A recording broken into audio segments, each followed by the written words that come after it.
Hello বন্ধুরা, আমার second ভিডিওতে সবাইকে নমস্কার। আজ গঙ্গারামপুর থেকে বাড়ি ফেরার পথে এক দারুণ অভিজ্ঞতা হলো। নদীটা আজ পুরো ভর্তি ছিল। সেইখানে এক নতুন বন্ধুর সাথে পরিচয় হলো। বন্ধুটি কেদারনাথ যাচ্ছে, ওর সাথে কথা বলে খুব ভালো লাগলো।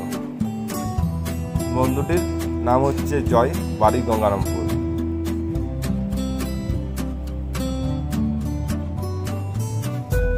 বন্ধুটিকে আমরা অল দ্য বেস্ট বলে সেখান থেকে বেরিয়ে পড়লাম।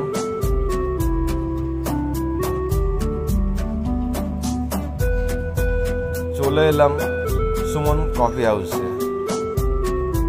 জায়গাটি ছিল খুব সুন্দর। সেইখানে আমরা কিছু ছবি তুলি এবং খুব মজা করি।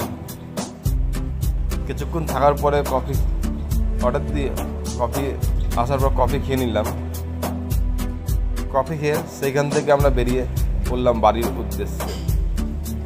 তো বন্ধুরা, আজকের ভিডিওটি কেমন ছিল সবাই লাইক, কমেন্ট এবং শেয়ার করে দিবেন। আজকের মতো ভিডিওটি এই পর্যন্ত। আবার দেখা হবে নেক্সট ভিডিওতে। সবাই ভালো থাকবেন। টাটা।